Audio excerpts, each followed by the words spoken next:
Hello, my name is Jay Thibodeau. I'm a professor of financial statement auditing at Bentley University, and I'm also a co-author on the Louwers text. I'm here today to talk about the approach that we've taken in the 8th edition to try to help your students become the very best audit professionals they can be and also pass the auditing section of the CPA exam. How do we do it? By focusing on the relevant financial statement assertions right away. In fact, in chapter 1, we give a great overview of the financial statement assertions, and then we carry that through each of the cycle chapters. For example, in chapter 4, which is the risk assessment chapter, we make sure the students understand that in practice, audit professionals are specifically required to assess risk at the financial statement assertion level. Now, I've taught for KPMG for the last 10 years. Prior to that, taught PwC, and this is definitely the approach that's taken in practice today.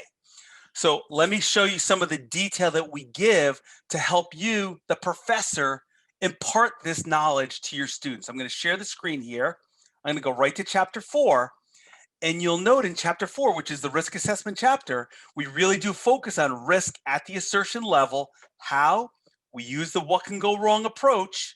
So let's take accounts receivable, for example. Here are 3 common relevant assertions for accounts receivable, and the students can see what can go wrong for each of these relevant assertions.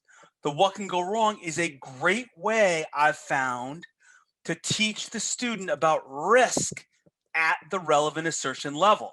Matter of fact, we have a PowerPoint deck, of course, for chapter 4, and exhibit 4.11 is a slide in that deck. I will literally call that slide up and we talk about this slide for a long time. I'll actually use it to generate conversation about other significant accounts and other assertions so the students can actually generate the what can go wrongs for multiple assertions. Again, trying to reinforce this notion of focusing on the relevant assertion and what is the risk of material misstatement at the assertion level. We then move into chapter 5 with the book, right? And that's the internal control chapter. And they learn in the internal control chapter that for each of these what can go wrongs, they really need to identify an internal control activity that would mitigate the risk of that material misstatement. And look at what we culminate that understanding with an extension of the exhibit that we introduced in chapter 4. In exhibit 5.17, you'll note we have the exact same account, the same relevant assertions, the same what can go wrong. We've just added the internal control activity that, if put in place, would mitigate this risk of material misstatement, otherwise known as the what can go wrong.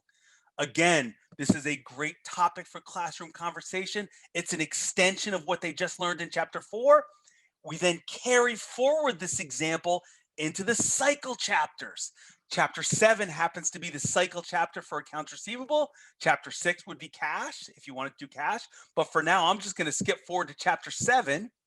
And what are you going to see in chapter 7? You're going to see this exact same table, but with some additional columns. So again, we have the significant accounts, the relevant assertions, the what can go wrong, the internal control activity, but we now show them the test of controls, possible substantive analytics, possible substantive tested details that would occur for each of these relevant assertions. Remember the accounts receivable, existence, so the students can actually see the complete amount of testing that needs to be done at the relevant assertion level.